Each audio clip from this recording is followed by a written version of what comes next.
to Leaders of Tomorrow, India's largest platform for entrepreneurs. I'm Sunanda Jayasheelan. If it matters to you, it matters to us, and we've got it all covered here on the show. Today on the Leaders of Tomorrow Hotseat, two entrepreneurs joining us. First up, we will be joined by Slurrp Farm. On the other side of a break, Rudrabhishek Enterprises.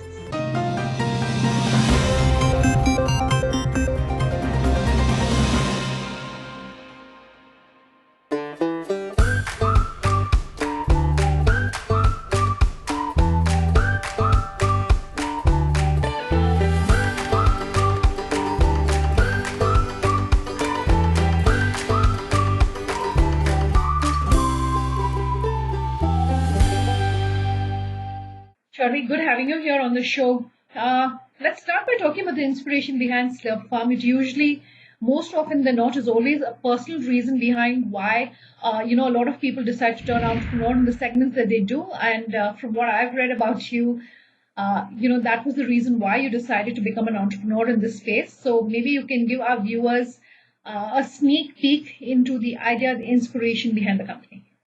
Thank you guys for having me here. It's always really nice to talk about the journey of Slurrp Farm. What inspired starting Slurrp Farm, ironically, was a lot of our friends had children first and kept asking Meghna and me, and both of us lived in London at the time, to bring back food for their children. And neither of us had kids then, and Meghna used to work in the public health policy practice at McKinsey, and I used to cover consumer healthcare clients at JP Morgan. So the pandemic so far for you, for your business, what has it really meant for you, Shauravi? What can you tell us?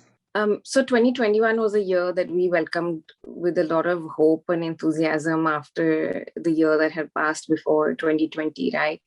We entered 2021 feeling really, really positive about where the year was going. And then, of course, the period of April, May was unlike anything we have ever seen. From a business perspective, I would say this year has been very, very good for us.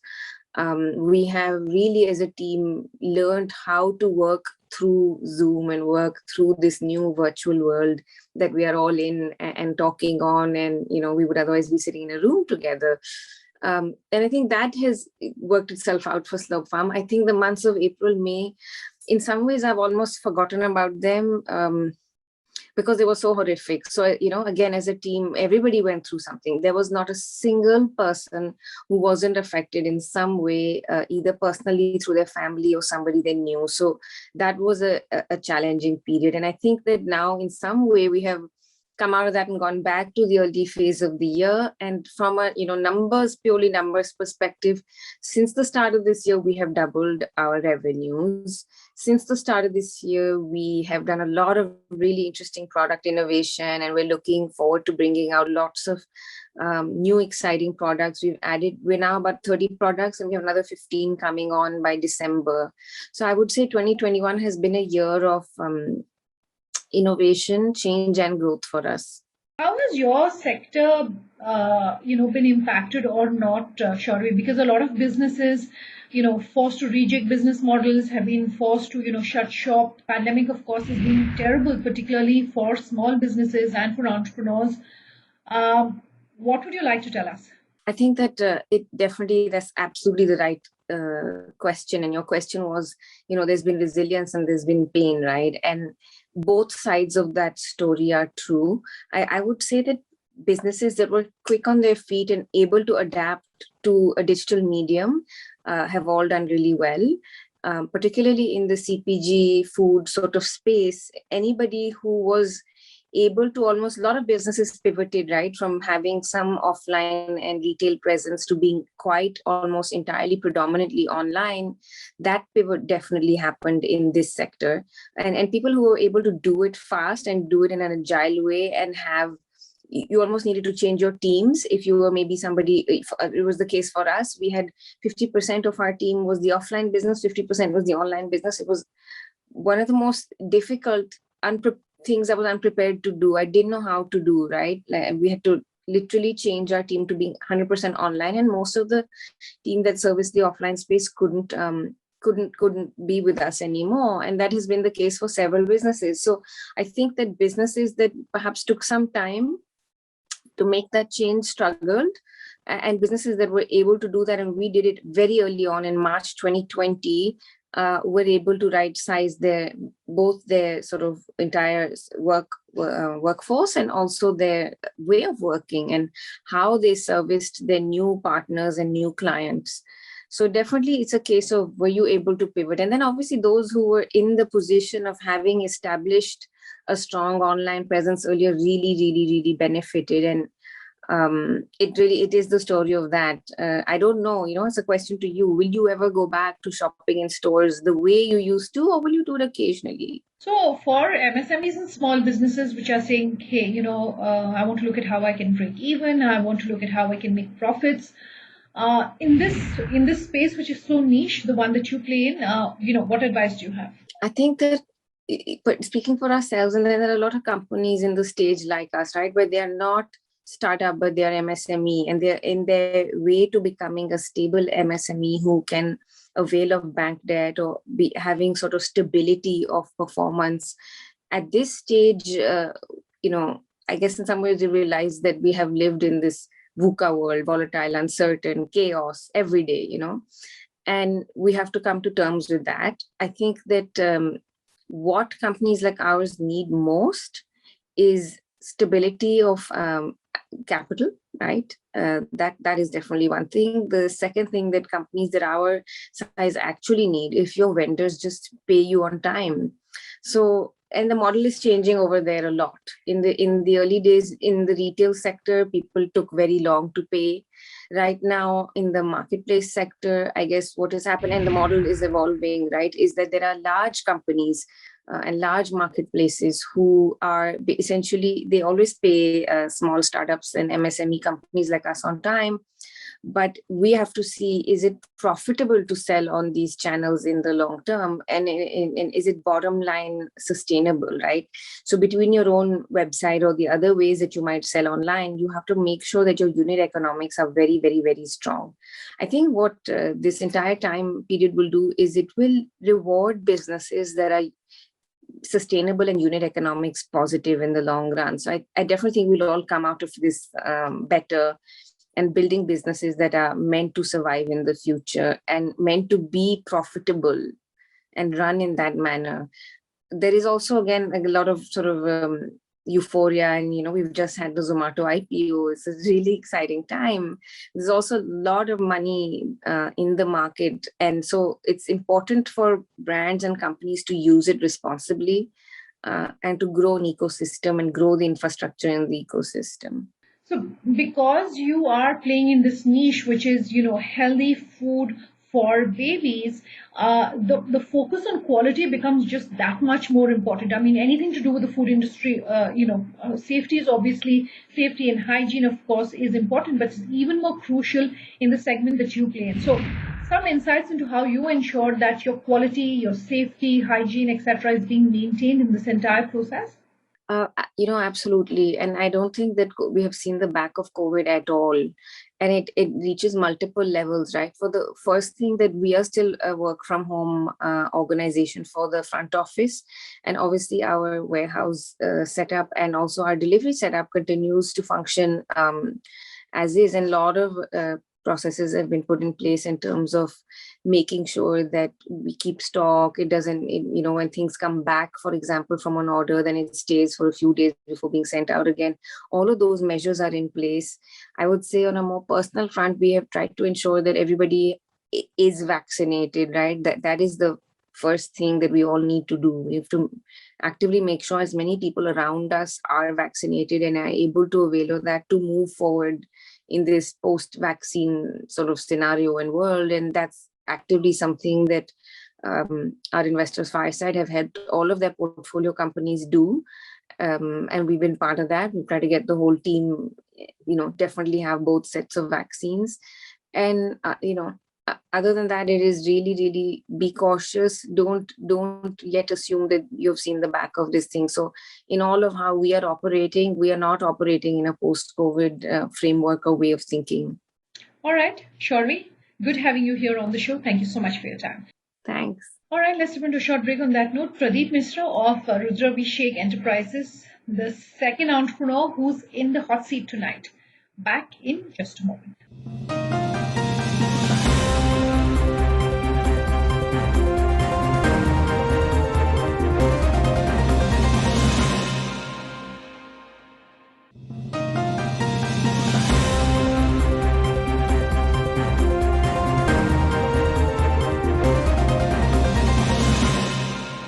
Welcome back with us here in Leaders of Tomorrow. Our second entrepreneur in the hot seat tonight is Pradeep Mishra of Rudrabhishek Enterprises.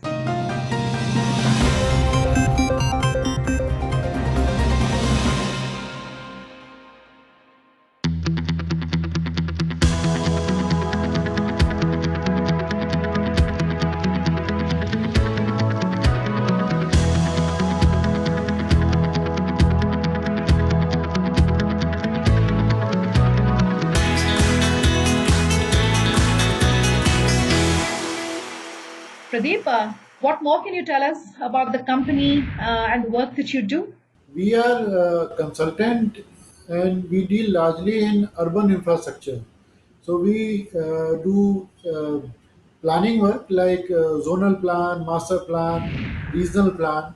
We design uh, upcoming townships or upgradation of existing towns, cities, uh, and all infrastructure pertaining to urban infrastructure like water supply, sewerage, uh, road, junctions, traffic movement plan, all these urban infrastructure, we do consulting and PMC work in this sector. So this is the general scope of REP. Personally and professionally, Pradeep, what has this pandemic been and what has it meant for you? Personally, God grace, directly in my family, not much damage happened, but no doubt very close to my family as well as in my organization. Few very senior people, they are very severely affected by COVID, and almost every family in my organization is affected directly or indirectly by this COVID. So the COVID, the second wave especially, is very, very damaging for our entire organization. Business wise, the second wave uh, is still, uh, we are much organized to handle the second wave. The business part is concerned. In the first wave, what we experienced that we were not used to do work from home, and that IT infrastructure was not existing at that time to handle such kind of disruptive business profile. But in second wave, though the damage personally is very severe, but the business was still in much more control than it was in first wave. I understand you're very actively involved in the government's smart city mission. Just give us a more on that and, the work that you're doing and also what some of perhaps the future projects that you're involved in are. We were involved in six smart cities, and our role was to conceive the projects which were mandatory to make a city a smarter, and then to design those projects, make DPR, and then float tender to hire contractors for execution of those projects. And after engaging contractor, we work as a client engineer and we monitor uh, the construction side of all those projects on ground till the completion of project. So our scope is as a PMC consultant, right from conceptualization to the completion and delivery of those projects for smart cities. You, I understand, have seen a twofold increase in profits. What has really helped you maintain and sustain that chart of growth, Pradeep? During the pandemic, we reduced our sumptuous cost uh, by reducing our office space and uh, and certain recurring costs which we are not analyzing and optimizing earlier, but pandemic forced us to look into all those things, which in a good way help us in optimizing our operational costs. At the same time, since we were already in consulting business, so our workforce is well versed with working from home concept. That also helped us in optimizing our operational costs, which ultimately resulted in increase in our profitability. Technology, of course, playing a very crucial role when it comes to the entire infrastructure space. Just when it comes to the goals that India has as a country for its infrastructure, by when do you think those will possibly be met, given the pace at which we are able to adopt and use technology? Yes, the technology is the key factor now uh, in the growth of infrastructure of any city. In all smart cities, one of the critical assignment is to develop a data center, uh, which is called control and command center. Through that control and command center, all city level infrastructure were converged into one platform and monitored at a single point, whether it is a water supply system of the city or electrical supply or street light or traffic movement or traffic challan, name anything which are under the city infrastructure, they are controlled through a common control and command center at a city level. This kind of technology, helped in upgrading the city living quality as well as infrastructure. Pradeep, we're of course talking about the impact on the environment given what is happening around us, due to the pandemic, etc. Do you think large businesses are ensuring that they are limiting the impact that they have on the environment? Is that happening consciously to ensure that their carbon footprint is being reduced and they're conscious of the impact that they have? Do you think enough is being done on that? Yes, this is very very important, uh, because the impact of environment is not visible in a span of 5 year or 10 year. But if we analyze it and see it in a span of 50 to 100 year, the impact is very very severe, and every citizen is responsible and it should be conscious enough to be environment friendly.